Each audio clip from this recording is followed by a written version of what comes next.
Welcome everyone to Cheap and Fun Cars with Ben, and in today's video I'm going to talk about 5 cars you can get for under £3,000 in the UK. So I picked 5 of my favourites that you can get that are really cheap and just a lot of fun to have and own, and you can probably use them as dailies if you like. So without further ado, hope you enjoyed the video. If you like cars, hit a like, comment, subscribe.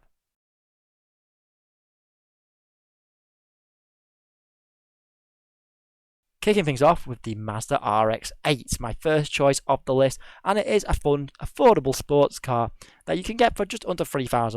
And I absolutely love these cars because they're so unique and you just don't see them very often. Now the RX8 is unique because it comes with that cool 4-door, one door opens backwards and the other one opens forwards like a Rolls Royce, and it's got a Wankel rotary engine. Now that being said, the Wankel rotary engine is a huge issue in this car, and it is rather unreliable, and it's probably why you don't see very many of them.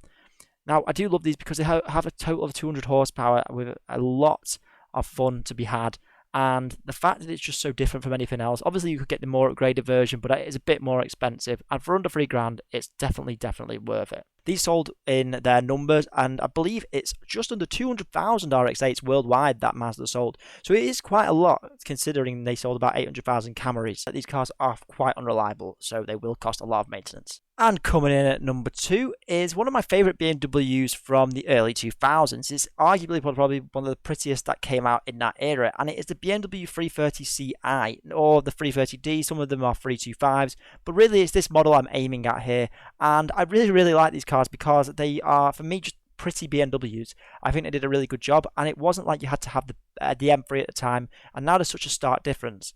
Now these cars come with almost 150 horsepower, sometimes 200, and with a 300 Nm torque. They were pretty powerful, and they're very popular for drift cars. If you've ever seen my drift car video, I've done one on that with BMW 330s, and they were just really good cars.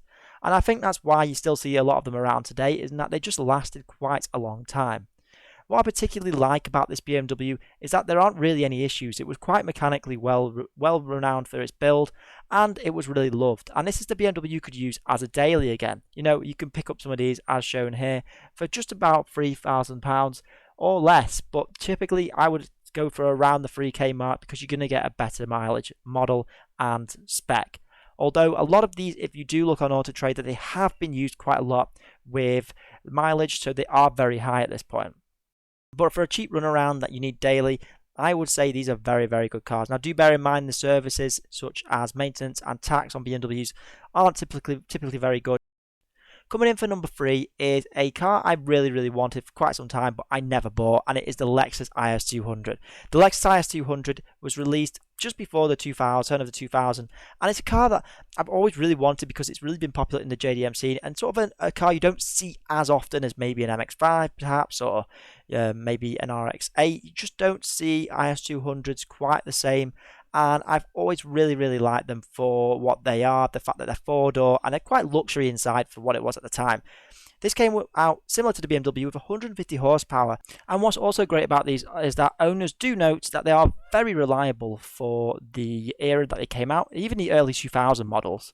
Now, a lot of people say that's due to maybe the strong power steering, the engine that was given in, but it is a Japanese car, so it is great. And they came in limited edition, SE versions, and they just looked really good. And even now, I feel like they still stand up to its test of time and just sits well on the road today.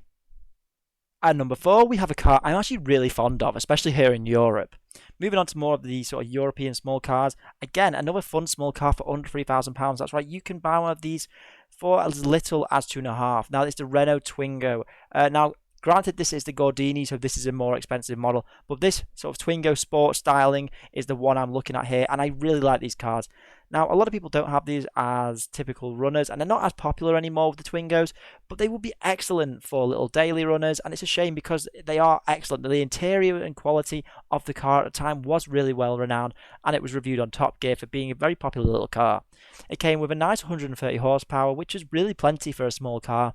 And at that level, it would also give you probably about 120 miles an hour of speed. And the fact it was French and just quirky is what I kind of like in cars, and you just don't get to see that very often.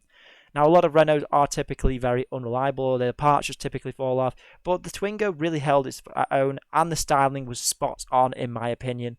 And if you can buy one of these for a first car, I would highly recommend so. The engine is so peppy, and the interior isn't what you'd exactly call boring. Now, I think with these, what's a shame is that a lot of them came in sort of a basic standard model, but you can really, if you look hard enough, you can find one that comes with quite a nice little spec. And, you know, a Series 60 time of 8.4 seconds is nothing to be ashamed of, especially when it's 42 mpg. I mean, this thing is going to cost literally nothing, and it's going to be quick. And finally, for my option of number 5, it is the Suzuki Swift. Now, it's a car I've covered on this channel several times, and I do really like the Suzuki Swift because it's a nice little Japanese car at such an affordable price. And yes, you can get one at under 3k, and even the slightly newer models you can pick up at under 3k with a little bit more mileage, but only 68,000 for the one I found here. Now, what's great about these is they are fun to drive and so excellent in the corners that you just forget what you're actually driving, and really power isn't everything. Because they only come with a 1-litre booster jet engine, and with 120 miles an hour top speed, it's really not something that's going to be incredible and amaze everyone, but it's a car you'll have so much fun in.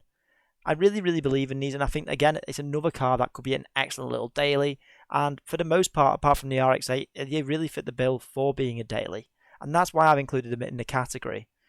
I think what's great about these is that you could literally pick them up for $2,000 and have so much fun, or you could get the 4-door version and take your friends. Another car that's sort of overlooked when it comes to little small cars or starter cars. That is my video today. I hope you've enjoyed it, and if you have, leave a like, comment, subscribe. I make weekly car content and anything games or car related, so if you are new here, which a lot of people are, please do consider subscribing, because I try and provide content that is informational and educational. Anyway, thank you so much for 230 subscribers. I'll see you in the next video.